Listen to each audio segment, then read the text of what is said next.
Bueno, vamos a ver este tema porque tiene relevancia en medicina general. Nos salimos ya un poquito de la psiquiatría y digamos que es de psiquiatría general. Se llama trastorno por conversión o trastorno de conversión. Tenemos que remontarnos un poquito a la historia cuando existía una patología que los psiquiatras antiguos le denominaban la histeria. Probablemente hayan ustedes escuchado este término alguna vez, histeria. Bueno, ya no se usa histeria, ¿ok? Ya no es adecuado utilizar el término histeria. Se considera actualmente como un término peyorativo y además una etimología que te lleva a una concepción errónea porque el prefijo histero tiene que ver con útero, ¿no? Histerectomía, pues resecar el útero, histeroscopía, pues meter un endoscopio al útero, eh, y no sé cualquier otra cosa, cuál otra palabra con prefijo histero, histerografía, ¿no? Retrógrada, ahí que meten el medio de contraste, etcétera. Entonces, a esto se considera en la historia de la medicina, ¿no? Cuando se consideraba que el útero erraba, decían que había el útero errante, ¿no? Entonces, se iba a la cabeza y les provocaba síntomas sensitivos, o se iba al brazo y les provocaba parálisis, ¿no? Entonces, daban remedios. Esto ya no estoy hablando ya propiamente de la psiquiatría, sino en la historia antigua de la medicina, ¿no? Entonces, a veces si estaba en la pierna y provocaba parálisis de las piernas, volteaban de cabeza a la mujer para que el útero bajara por gravedad, o si andaba en la cara y le daba aparentemente una parálisis facial de causa no neurológica, ¿no? Le daban a oler cosas feas para que el útero huyera de la cabeza y bajara otra vez a la pelvis, etcétera, ¿no? Entonces, bueno, utilizar el término histeria ya no, ya está mal, no se usa. La histeria se descompuso conforme fue avanzando eh, el, el avance científico, pues, las neurociencias, la psiquiatría en general, se descompuso en diferentes trastornos. Aquí tengo algunos trastornos que entran en la categoría de trastornos somatomorfos y trastornos disociativos. Y lo que antes se llamaba histeria cae ahora en algo que se llama trastorno por somatización, en lo que vamos a ver hoy que es trastorno de conversión, en algunos trastornos disociativos y un poquito en el trastorno de personalidad límite, pero bueno, nos vamos a concentrar en el de conversión, ¿no? Entonces, no es histeria, ¿ok? Es trastorno conversivo, no es histeria, es trastorno de somatización, no es histeria, es trastornos disociativos, ¿ok? Historia ya no se usa.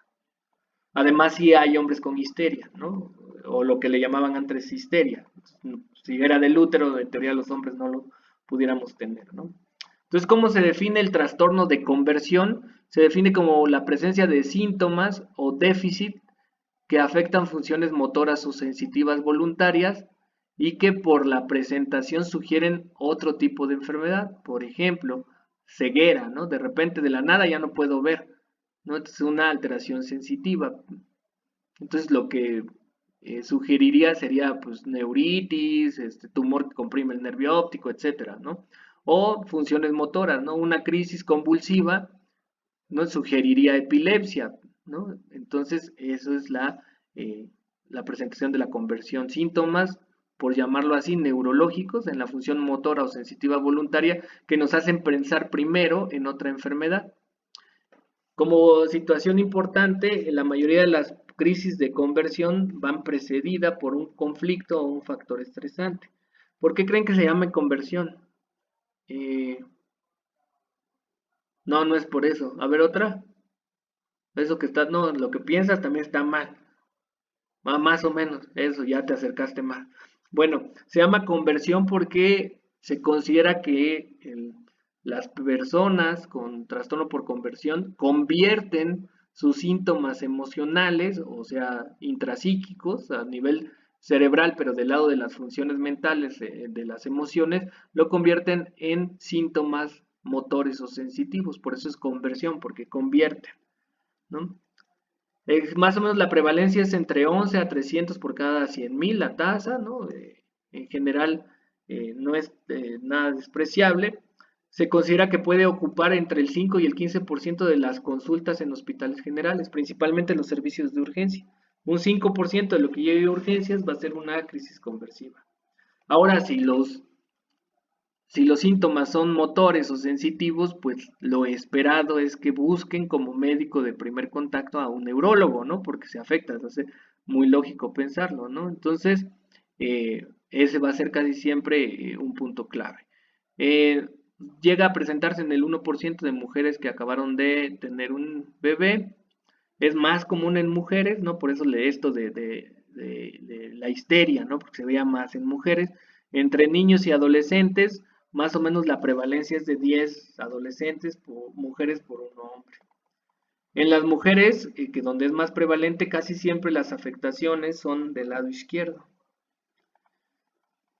La edad de comienzo es hasta la adolescencia. Es raro que un niño menor de 10 años pueda tener conversión y es raro que un adulto de más de 35 años debute con conversión. Factores de riesgo: pertenecer a una población rural, tener baja escolaridad y un coeficiente intelectual bajo también. El cuadro clínico, más o menos como lo veían venir, son síntomas que algún tiempo se le han llamado pseudoneurológicos, como el resultado de lo que les decía, de conversión de un conflicto psicológico. Ojo, esto es importante: conflicto inconsciente hacia una represión somática. Y van a obtener algo que se llama ganancia primaria. ¿Cuál es su ganancia primaria? Es que ese conflicto que me causa tanto dolor emocional lo aleje de mi conciencia. Entonces lo paso a representar en la parte corporal. Entonces esa es mi ganancia. Pero esto es inconsciente, ¿ok? No es a propósito. De rebote puede haber una ganancia secundaria, ¿sí? Que es los beneficios tangibles por estar enfermos. No, no, es que ya le dio el ataque, ¿no? Entonces ya pasó el ataque y ya le dice, a ver, acuéstate, te traigo tu sopita, etcétera. Pero no es por eso que lo hacen, ¿ok? Se genera por una ganancia primaria, o sea, inconscientemente alejar los conflictos fuera de la conciencia, ¿no? Hay un signo que se llamaba la bella indiferencia porque veían que algunas mujeres con esto tenían una actitud indiferente ante sus síntomas que eran graves, ¿no? Oye, pero dejaste de ver de la nada. Sí, no sé qué me pasa, ¿no? Como que no hubiera mucha preocupación. Esto casi no lo observamos ya en la práctica, ¿no? Entonces la ganancia primaria es lo principal, ¿no? Y es inconsciente. Y muchas veces hay algo que se llama identificación, que los síntomas de manera inconsciente, hago mucho hincapié en esto, los moldean basándose en una figura importante. Entonces a lo mejor en casa había un enfermo con epilepsia y la persona afectada por conversión manifiesta crisis convulsivas, ¿no? Se identifica con ese paciente. O hay alguien en silla de ruedas, entonces se manifiesta como parálisis. En cuanto a los síntomas sensitivos, pues puede haber desde anestesia, parestesias, casi siempre en extremidades. Eh, ¿Y cómo nos damos cuenta? Pues evaluamos los dermatomas, ¿no? O hacemos la exploración neurológica completa y no hay consistencia entre los hallazgos en la exploración con los síntomas que está presentando. Por ejemplo, pueden presentar anestesia o hiposensibilidad, ¿no? O parálisis en calcetines y guantes, o sea, solo en las manos y solo en los pies. Difícilmente un tumor o una compresión radicular te va a dar síntomas exactamente solo en las manos o solo en los pies, ¿no? O la hemiestesia, ¿no? O sea, la mitad longitudinal del cuerpo, pero muy apegado a la línea media. Algunas otras deficiencias sensoriales, pues sordera, ceguera o visión en túnel. Los movimientos motores anormales, desde problemas de la marcha, debilidad o parálisis. Los temblores llegan a ser rítmicos, son muy visibles. Hay movimientos coreicos o movimientos que simulan tics o sacudidas y que van a empeorar cuando el observador le presta mayor atención a estos. Puede haber astasia vacía, eso lo van a investigar qué es. Puede haber parálisis, ¿no? O completamente que dejen de mover un miembro, dos miembros superiores o del hemicuerpo o inferiores o las cuatro extremidades. Y dentro de los síntomas motores podemos diferirnos a los síntomas convulsivos, son parte de los síntomas motores, ¿no? Entonces, a estas crisis convulsivas no epilépticas se les llama pseudocrisis. Aquí tenemos una situación difícil, que un 30% de las personas con pseudocrisis por trastorno de conversión también van a tener epilepsia. Entonces, a veces resulta muy difícil eh, ubicarlas, ¿no? ¿Cuál es de cuál?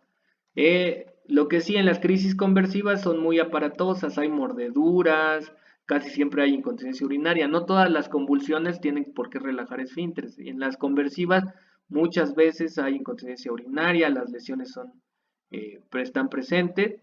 Y si nosotros pudiéramos explorarlo justamente en el posictal, justo después de la convulsión, sus reflejos estarían íntegros.